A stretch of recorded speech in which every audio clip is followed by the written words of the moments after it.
Assalamualaikum warahmatullahi wabarakatuh. Alhamdulillahirrahmanirrahim. Allahumma sholli ala Muhammad wa ala ali Muhammad.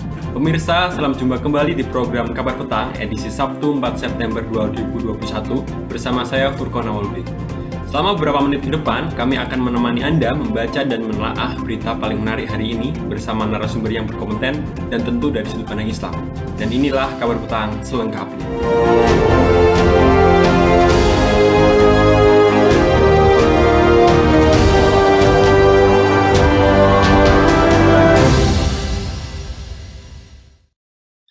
Penyaluran subsidi LPG 3 kg dinilai tidak tepat sasaran karena tidak cuma orang yang berhak menerima yang bisa mendapatkan gas berwarna hijau tersebut. Karena itu, Kementerian PPN atau Bappenas saat ini sedang mengkaji penyaluran subsidi 3 kg ini.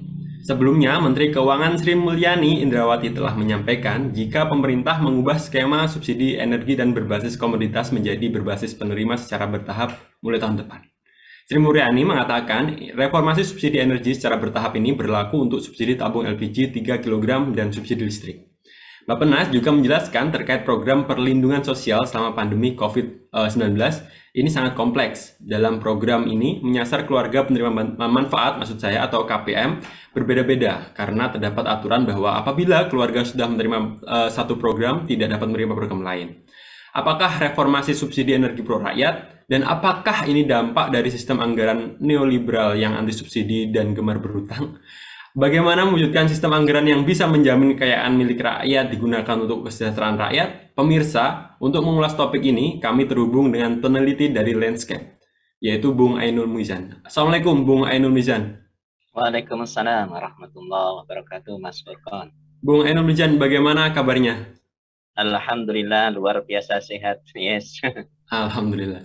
Ya Bung Ainul Mizan. Jadi skema pemberian LPG subsidi 3 kg ini akan berbasis pada nomor induk kependudukan atau NIK yang kini data terpadu kesejahteraan sosial atau DTKS tengah diperbaiki oleh Kementerian Sosial. Pemerintah menargetkan pembaruan dan data DTKS tersebut selesai pada akhir 2021. Lalu nih Bung, apa dampak pengurangan subsidi yang akan diwujudkan pemerintah tahun depan bagi masyarakat? Tentunya kalau kita berbicara tentang pengurangan subsidi LPG melon yang 3 kg, pasti ada dampaknya ya. Jadi LPG melon itu akan kemudian memiliki dua skema harga. Jadi ada disparitas harga. Yang pertama adalah harga LPG melon 3 kilo untuk yang non-subsidi, yang dilansir secara umum kepada masyarakat. Nah, yang kedua adalah harga LPG melon 3 kilo untuk subsidi yang tadi berbasis kepada NIK. NIK nomor induk kependudukan yang masuk terdaftar sebagai penerima subsidi. Nah, yang pertama itu untuk harga non-subsidi itu akan disamakan dengan harga LPG 12 kilo yang Rp12.000 per kilogram. Jadi kalau kemudian 3 kilogram, jadi masyarakat akan merogoh ya koceknya itu sekitar 36.000 untuk satu kali pembelian LPG. Dan tentunya LPG 3 kilo itu kan rata-rata habis itu dalam satu pekan ya. Berarti 4 kali, dalam satu bulan 4 kali pembelian, otomatis itu akan membengkak pengeluaran masyarakat pada umumnya. Nah, ini tentunya nanti yang terjadi masyarakat itu akan berbondong-bondong untuk beralih ingin mendapatkan LPG melon yang subsidi. Nah, padahal untuk mendapatkan LPG melon yang subsidi itu harus lewat pangkalan dan lewat SPBU. Itu juga merepotkan satu lagi. Yang merepotkan yang berikutnya. Jadi ya demikianlah ya dampaknya pengurangan subsidi.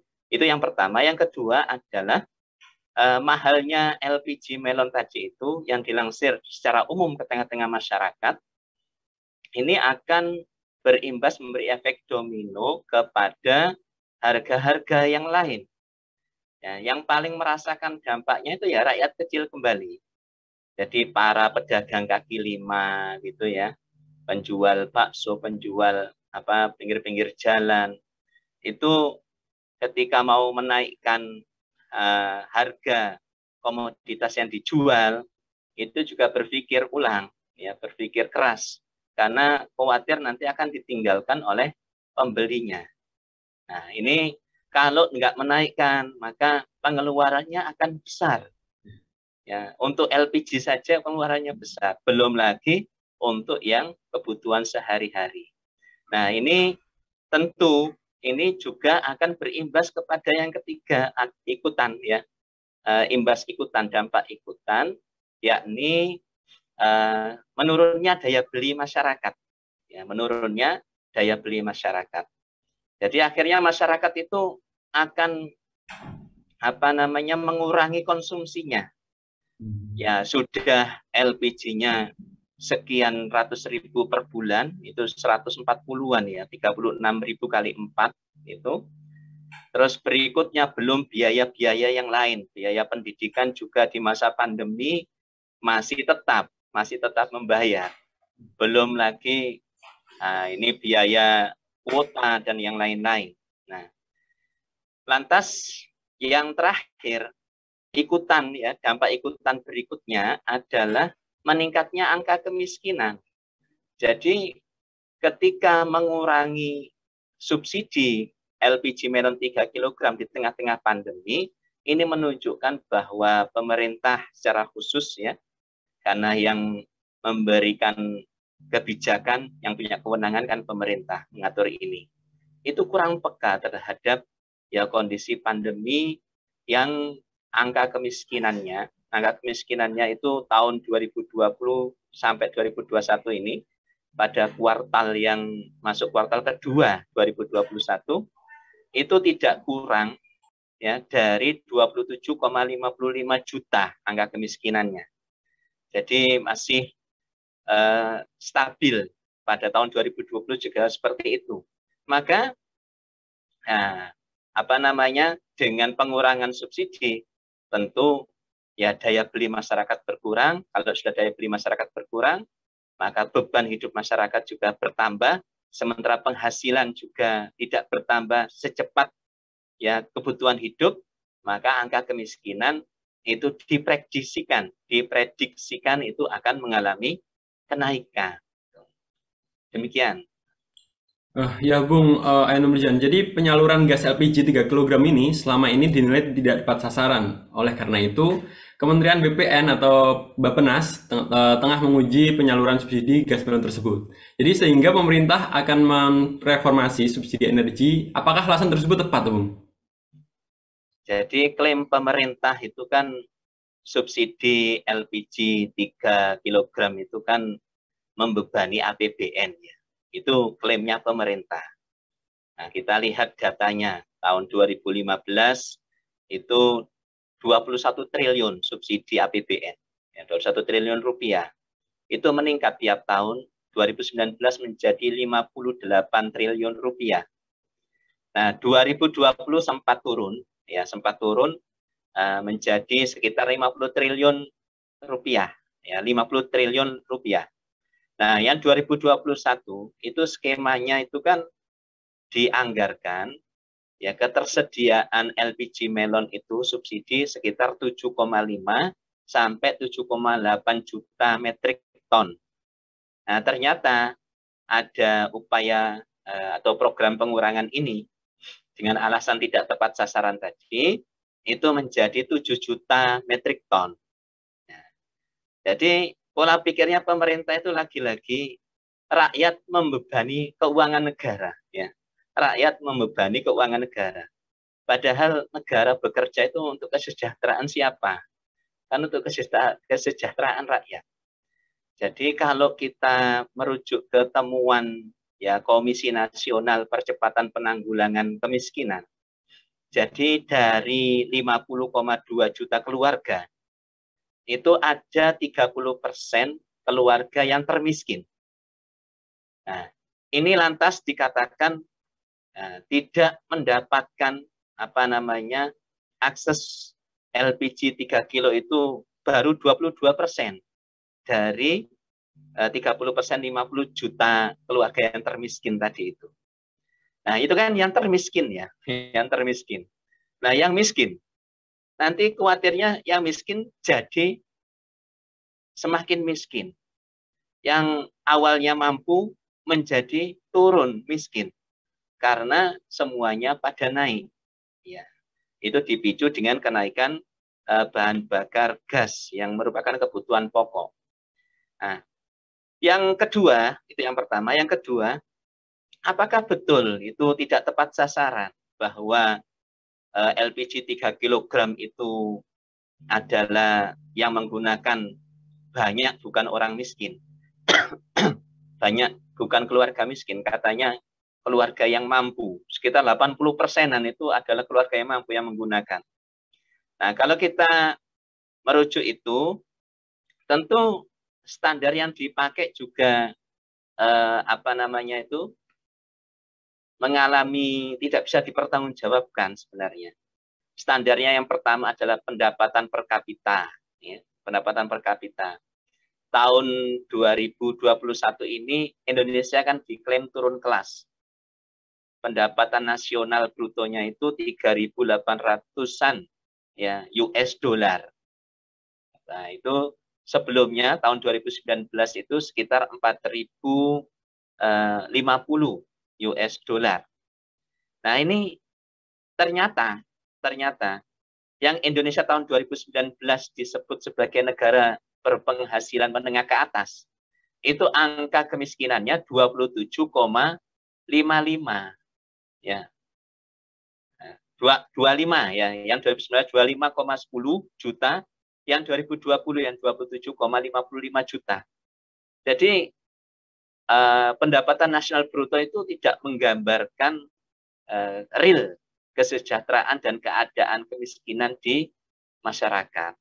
Apalagi yang kedua, standar kemiskinan itu ya bagi mereka yang penghasilannya sekitar Rp425.250 per bulan. Itu baru dikategorikan miskin. Di atas itu sudah nggak miskin. Coba bisa dibayangkan itu. Penghasilan 500.000 itu nggak dikatakan miskin per bulan. Padahal 500.000 itu kita bisa hitung. Ya. Kalau nggak dimasukkan ke dalam keluarga yang miskin, ini kita bisa hitung.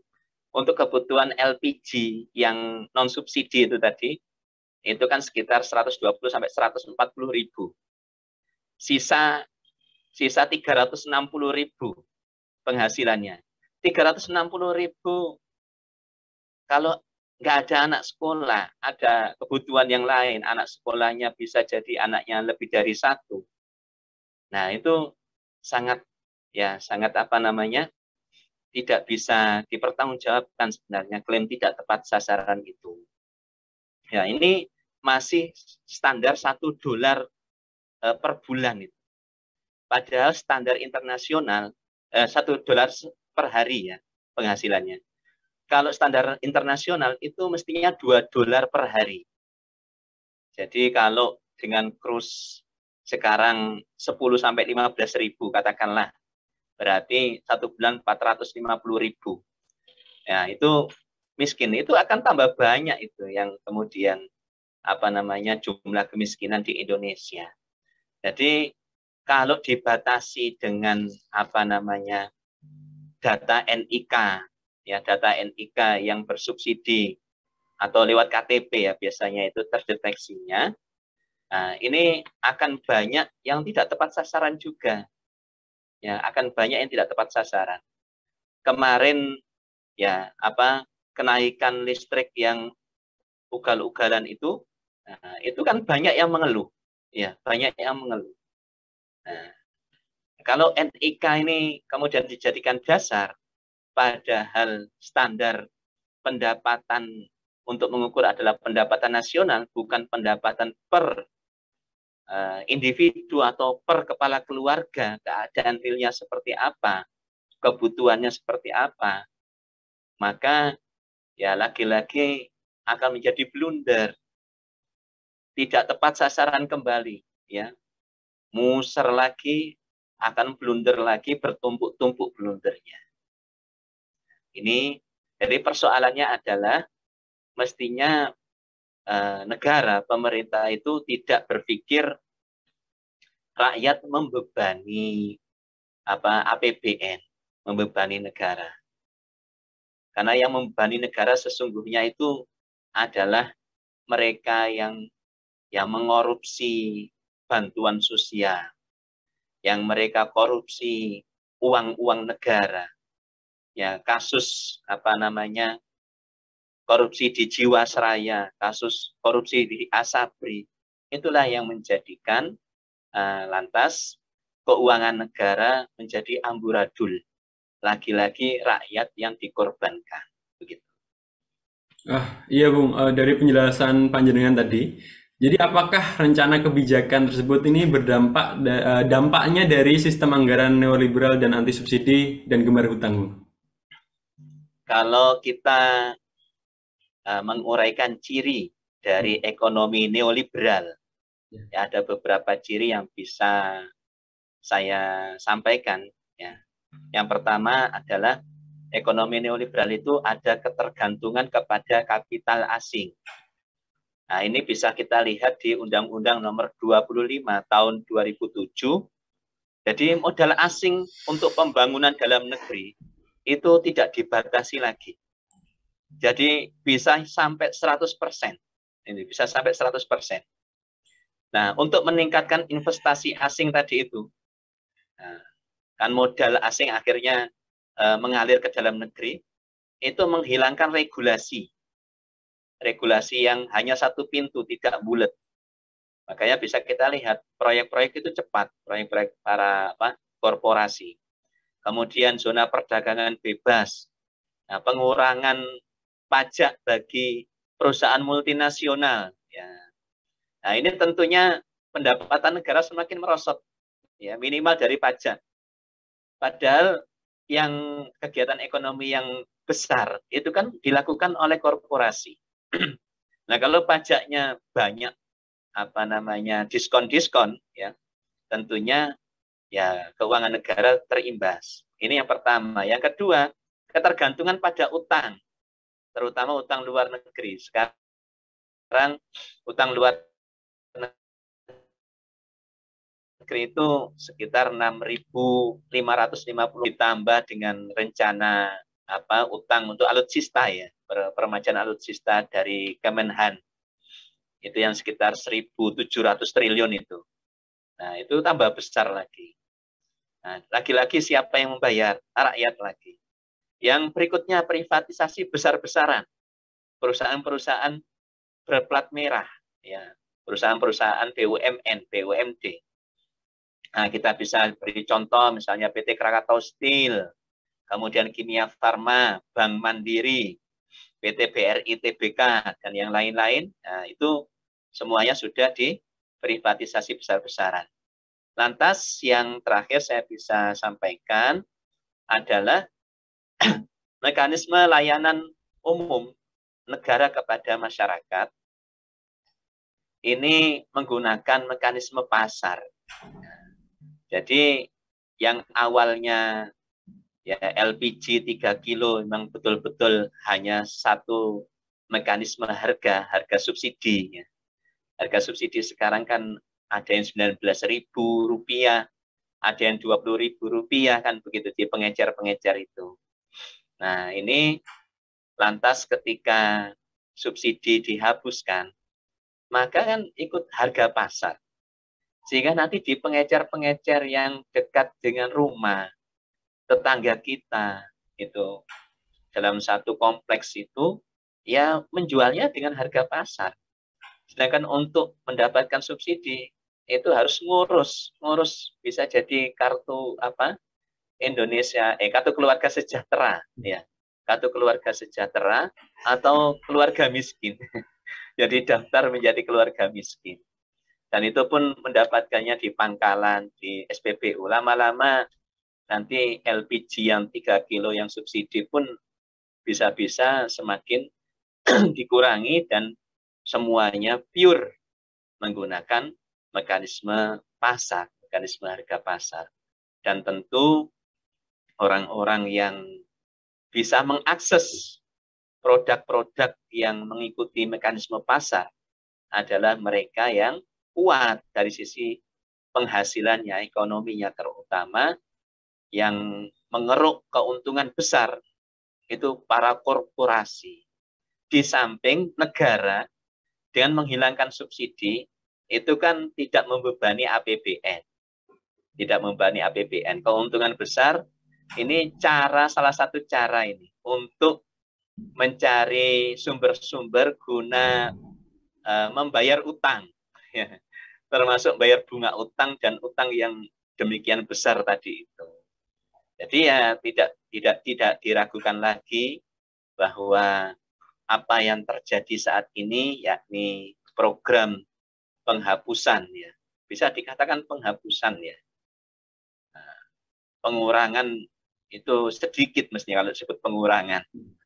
Nah ini pengurangannya besar ya, pengurangannya besar. Nah itu adalah bagian atau dampak dari kebijakan ekonomi neoliberal yang sedang diterapkan di negeri ini.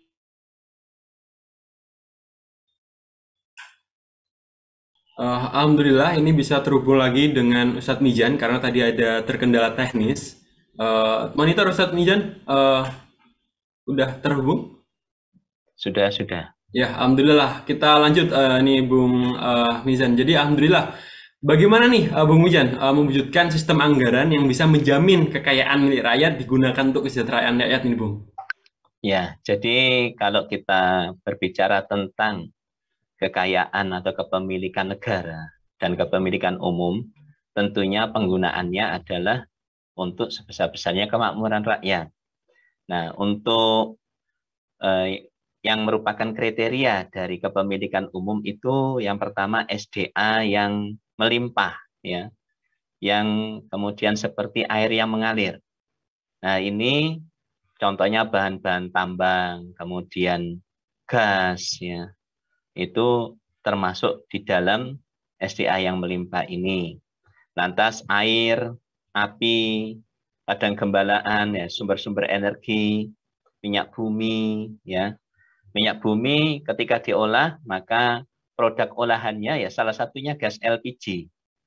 Maka ketika industri itu mengolah kepemilikan umum dan menghasilkan gas LPG yang bahannya adalah milik umum, minyak bumi tadi, maka hukum dari industri gas LPG itu adalah milik umum, milik rakyat. Nah, itu tidak boleh lantas diprivatisasi, tidak boleh kemudian dijual yang lantas negara itu hanya mendapatkan royalti ya. Padahal dia yang mengelola, yang berhak mengelola kepemilikan umum itu adalah negara. Dan ketika kepemilikan umum di sini adalah sumber-sumber energi, maka milik rakyat. Maka negara tidak berhak untuk menjual atau memprivatisasi milik rakyat itu atas nama investasi. Nah, sehingga dari situ maka akan tersedia sumber-sumber energi yang banyak sekali. Nah, yang ketiga adalah bangunan yang menghalangi dari sisi keberadaannya bangunan tersebut untuk dimiliki oleh individu atau perusahaan korporasi.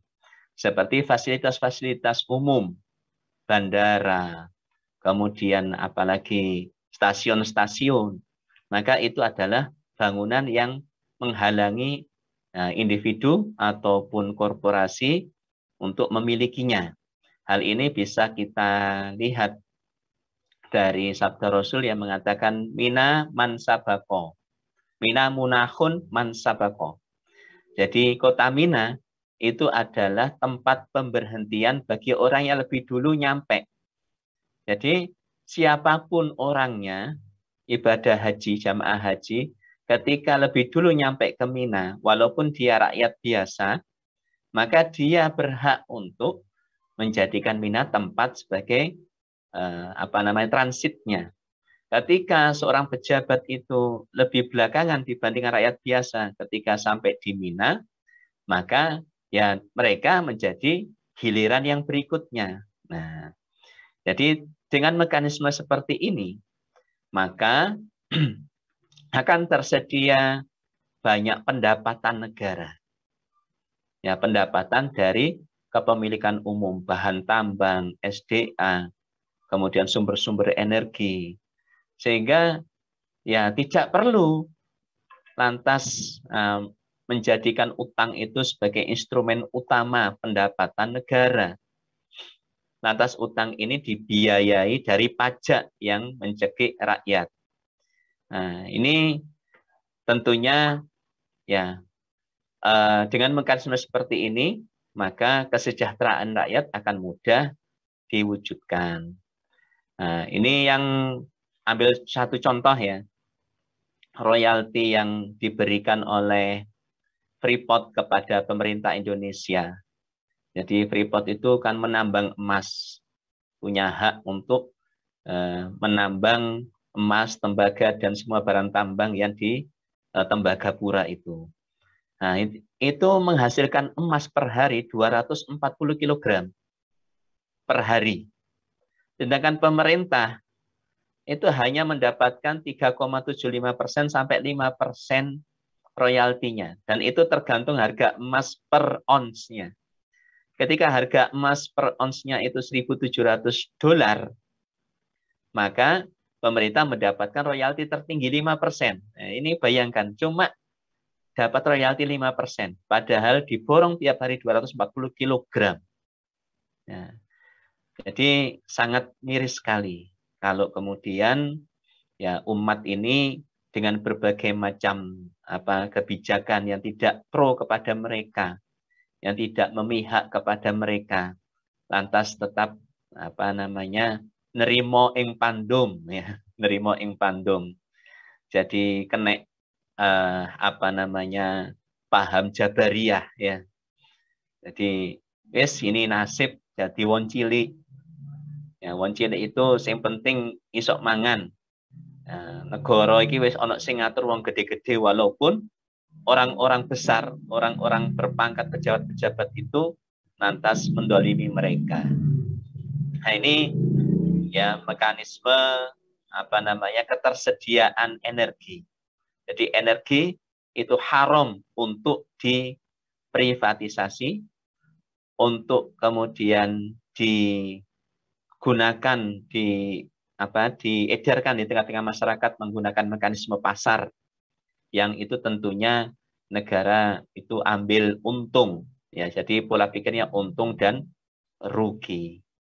Nah, itu nggak boleh, itu mendolimi ya, itu mendolimi. Mestinya kalaupun ngambil harga dari pengolahan kepemilikan umum oleh negara tadi, minyak bumi itu kan memang membutuhkan biaya ya untuk mengolahnya menjadi LPG, menjadi bensin, jadi solar dan lain-lain.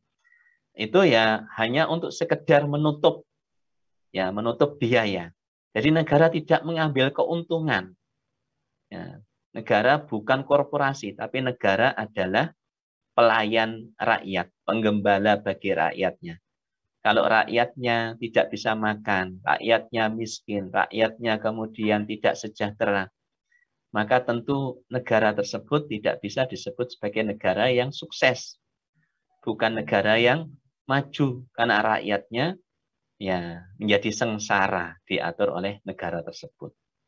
Ya, demikian. Iya, Bung Mizan, untuk langkah yang real dan rasional saat ini untuk mengakhiri penderitaan rakyat akibat dari permasalahan energi itu menurut jenengan seperti apa, Bung? Ya, jadi hal yang bisa dilakukan untuk langkah real mekanisme energi yang tetap mensejahterakan rakyat. Kenapa lantas rakyat itu dibebani dengan berbagai macam pajak, lantas di stereotip bahwa rakyat itu membebani negara, APBN negara. Sementara SDA itu dikangkangi oleh korporasi. Itu penghasilannya lebih besar itu dari SDA itu mestinya. Berapa persen sih pajak yang kemudian didapatkan dari rakyat? dibandingkan dengan SDA yang dikangkangi korporasi tadi itu. Maka negara memang harus punya policy, kebijakan yang tegas dan berani, yaitu menasionalisasi SDA, ya, SDA yang saat ini dikangkangi oleh rakyat, oleh korporasi, ya, dikangkangi oleh korporasi. Nah, tentu negara yang demikian itu negara yang kuat, ya, bukan negara yang lemah. Di samping yang kedua adalah membuat sumber-sumber energi baru, ya, energi terbarukan. Nah, jadi bisa dilakukan dengan cara menghimah, ya, menghimah tanah milik umum seperti hutan atau tanah-tanah padang gembalaan, sabana itu kan milik umum.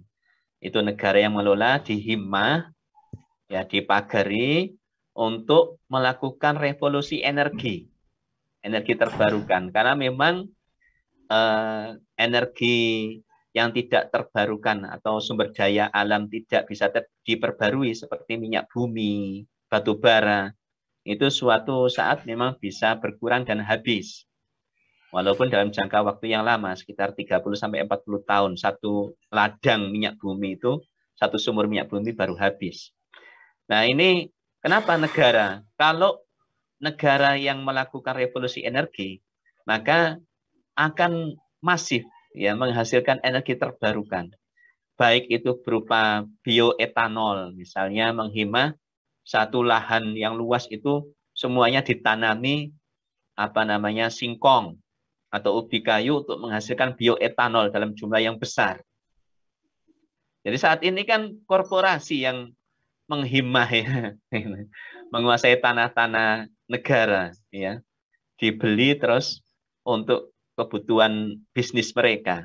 Nah, ini negara yang harus mengambil alih. Nah, terus selanjutnya, tidak mengekspor, ya, sumber-sumber energi tadi itu. Ya, tidak mengekspor minyak bumi, tidak mengekspor batu bara, tapi memang betul-betul fokus untuk memenuhi kebutuhan energi yang ada di dalam negeri. Jadi yang diekspor bukan sumber-sumber energi, karena negara itu setelah tercukupinya kebutuhan energi, yang kedua harus berpikir melakukan revolusi industri. Nah, revolusi industri itu kan membutuhkan sumber energi yang besar. Ya, sumber energi yang besar. Termasuk, ya, kebutuhan-kebutuhan energi bagi kehidupan rakyatnya. Nah, 3 hal atau beberapa langkah tadi itu kapan bisa dilaksanakan? Kan begitu. Ini menasionalisasi SDA, itu kapan bisa dilaksanakan? Tentu adalah negara yang kuat. Nah, negara yang kuat, ya, ketika menghadapi negara-negara besar seperti Amerika, seperti Eropa, dan negara-negara kapitalis yang lain, tentu yang menerapkan ekonomi neoliberal, ya, negara-negara barat tadi itu akan dihadapi oleh negara yang kuat ini. Ya, maka bagi kaum muslimin, negara yang kuat yang dimilikinya dan terbukti itu menjadi superpower dunia sekitar 1.300 tahun, yaitu Al-Khilafah. Maka satu-satunya jalan untuk bisa melaksanakan nasionalisasi SDA, semua kepemilikan umum, lantas revolusi energi, mensukseskan revolusi industri, demi tercukupinya energi dan semua peralatan di dalam negeri tidak lagi menjadi pasar bagi industri negara penjajah negara lain, ya, itu satu-satunya jalan adalah, ya, kaum muslimin bersama-sama, ya, mendakwahkan, ya, wajibnya, pentingnya kaum muslimin memiliki institusi Al-Khilafah. Dan bagi para tokoh umat, bagi para petinggi militer, maka tentunya ketika mereka muslim itu terpanggil keimanannya untuk memenuhi seruan dari Allah dan Rasulnya. Ya ayyuhalladzina amanu stajibu lillahi walirrasuli idza da'akum lima yuhyikum. Menjawab seruan dari panggilan dari Allah dan Rasulnya ketika Allah dan Rasulnya menyeru kepada sesuatu yang bisa menghidupkan. Nah, bisa menghidupkan itu yang bisa mensejahterakan baik di dunia maupun di akhirat, yaitu dengan menerapkan syariat Islam di seluruh bidang kehidupan, termasuk di dalam pengaturan energi oleh khilafah tadi itu. Sehingga program-program para kapital, program-program negara-negara penjajah yang menjadikan negara-negara ketiga dunia Islam seperti Indonesia ya, negara-negara berkembang ini memang menjadi ya pangsa pasar mereka, sumber energi bagi mereka, bagi industri mereka, sumber penghasilan bagi jalannya roda pemerintahan dan industri perang mereka. Jangan mau dijadikan sebagai mesin-mesin yang bekerja untuk kesejahteraan negara penjajah, sementara negeri sendiri, rakyat sendiri menjadi sengsara. Demikian. Ya, terima kasih Bung Ainul Mizan atas waktu dan penjelasannya. Semoga kita bisa bertemu di lain kesempatan. Amin. Dan alhamdulillah pemirsa Kabar Petang, semoga Anda mendapat banyak manfaat dari acara kami. Sampai bertemu lagi di channel yang sama setiap hari pukul 17.00 WIB. Akhirnya saya Furqan Awaludin bersama kru yang bertugas pada petang hari ini undur diri. Wassalamualaikum warahmatullahi wabarakatuh.